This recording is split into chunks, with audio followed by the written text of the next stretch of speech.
देश के पहले स्वतंत्रता सेनानी मंगल पांडे का जन्म 19 जुलाई 1827 को उत्तर प्रदेश के बलिया जिले के नगवा गांव में हुआ था।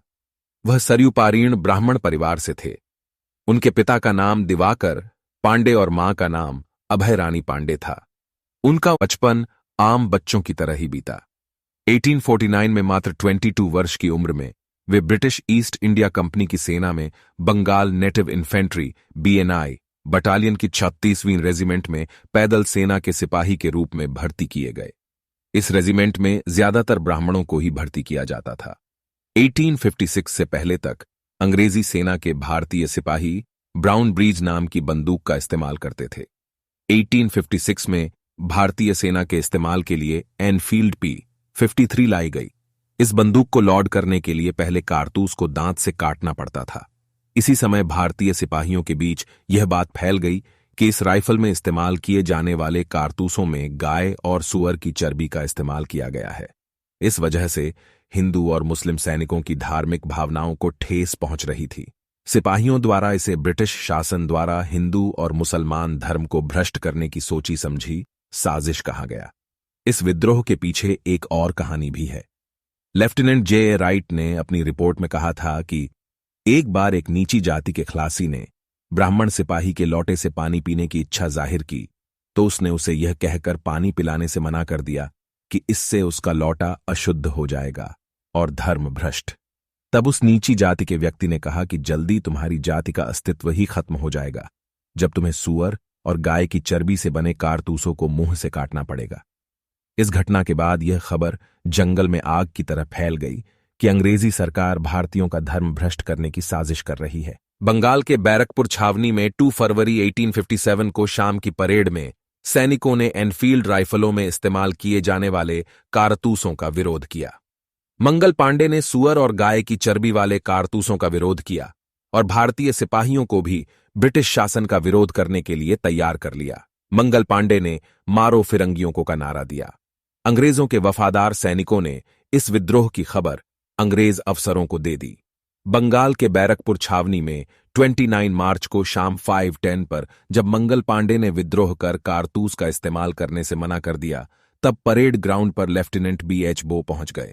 मंगल पांडे ने उन्हें देखते ही उन पर गोली चला दी। गोली घोड़े के पैर में लगी। बो ने मंगल पांडे पर गोली चलाई, लेकिन उनका निशाना चूक गया था। इसी बीच सार्जेंट मेजर ह्यूसन भी आ गए थे। वह और बो दोनों ने अपनी तलवारें निकाली। मंगल पांडे ने उन पर अपनी तलवार से हमला कर दिया। वहां मौजूद भारतीय सैनिकों में से कोई भी अंग्रेज अफसरों की मदद के लिए आगे नहीं आया।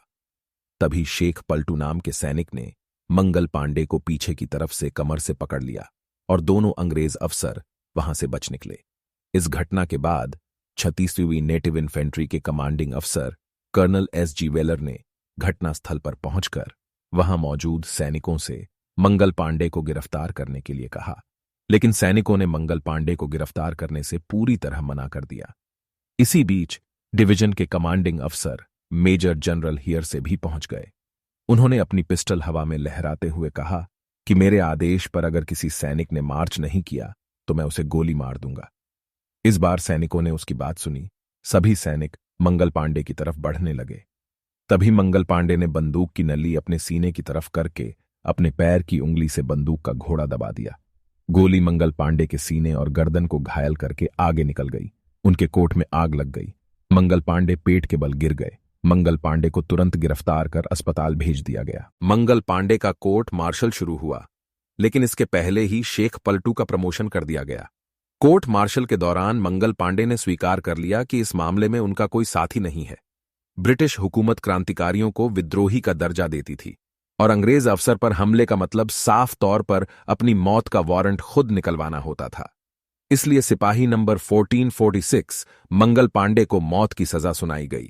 फांसी के लिए 18 अप्रैल 1857 की तारीख तय की गई थी, लेकिन ब्रिटिश शासन को डर था कि तब तक विद्रोह देश के दूसरे इलाकों में न फैल जाए।